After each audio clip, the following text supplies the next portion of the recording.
Hi guys, welcome back to Otter's RC Garage. We're back out here in the garage again today, and I am here to show you a couple new vehicles. Well, they're not new, but they do look new. So the first one I'm going to show you is this beautiful green Jeep. This is our SCX10 Resto build. We are finally finished with it. I'm going to go through, I'm going to show you guys everything that I had to do to finish this up. There wasn't really much that would have been real interesting on camera, so this is going to be the finale. Later on we are going to go take this thing out on the trail and we're going to see how it does. First, before we dive into this one, this here probably looks like a new truck to you guys. This is probably the only thing that gives it away. Maybe the rims if you guys were paying attention on one of our old trail videos. This is my son's redcat Gen7. Basically, we've put wheels and tires on this thing, and we've put a brand new Ford Raptor body on it that he picked out the gold color. Can't know if you guys can tell on the flakes, but there's nice rainbow speckle flakes over top of the gold.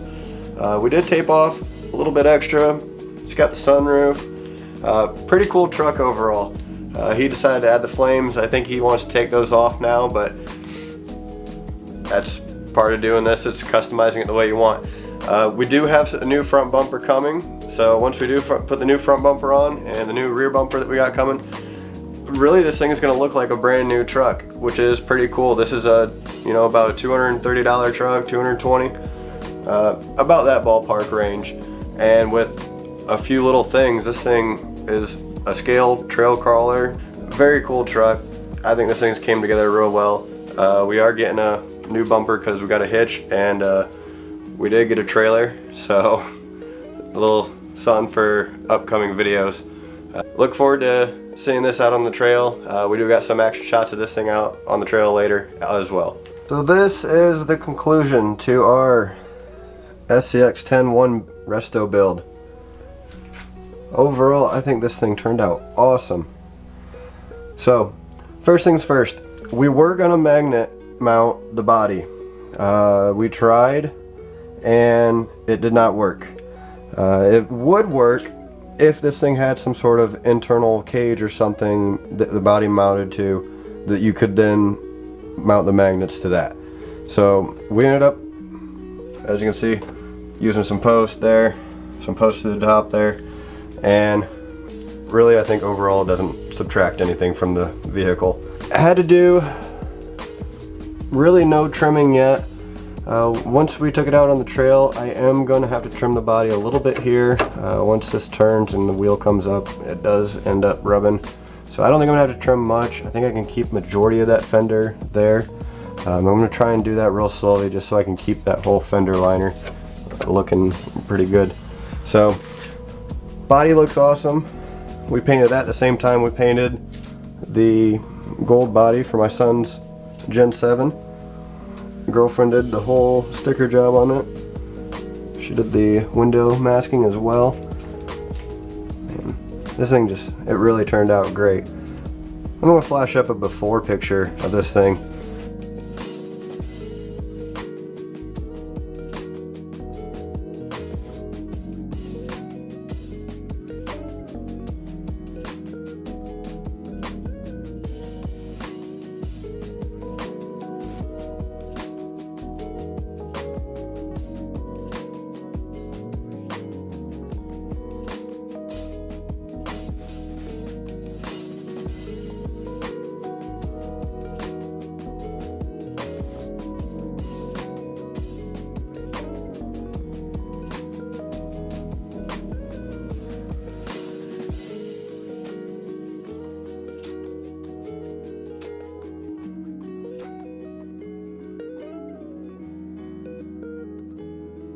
It's just night and day, night and day.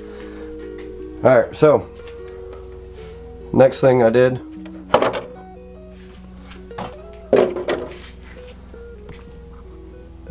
to clean this thing up and make it look a lot better.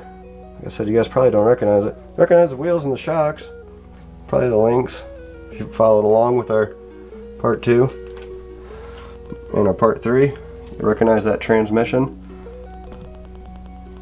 transmission right there. See if we can get everything to focus. For some reason the camera does not like focusing on this stuff. But anyhow, so issues with the transmission. I did have to go in and tighten that slipper clutch way down, like a ridiculous amount down, before it would actually finally grab on this thing pretty good. Our first couple test trips out, this thing would not climb up over anything, it just started slipping. So that was one thing that was addressed. Another thing we added, these inner fender liners from GRC. Now these are not meant for an SCX10.1. That being the case, I did have to cut them a little bit to make them fit. Had to cut as well out down here a little bit. If you know these liners, you can probably tell what I cut out, but still made it work. Fits the body real nice, tucks inside. Got these lines about perfect with the hood lines there, so it tucks right up inside and can keep the body nice and low. So also got bumpers mounted. These have metal mounts. I also relocated the battery back to its original spot in the back. The hole that was drilled, and I'm sure I could touch it up, but the hole was not centered on that plate, and that bothered me for one, and it was not countersunk right, so I couldn't ever get a screw screwed down far enough. And we run these soft packs because they're right in the middle of the vehicle and they're pretty well protected. So I didn't want a screw sitting there rubbing through the pack, so we put it back to the back. Obviously you want most of your weight up forward, but out on the trail we have not noticed that it's actually that top heavy. This thing actually climbs like a spider through the trail. But got the rear bumper mounted, like I said, with metal mounts, metal bumper post, and this of course is a metal bumper as well, all metal parts.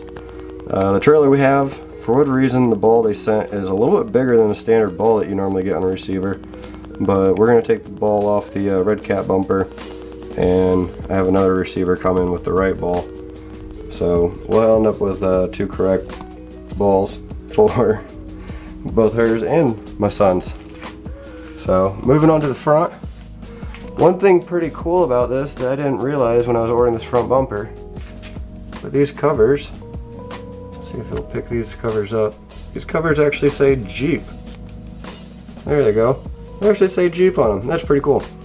I did not know that when I was ordering this bumper, but there again, I had to do some work.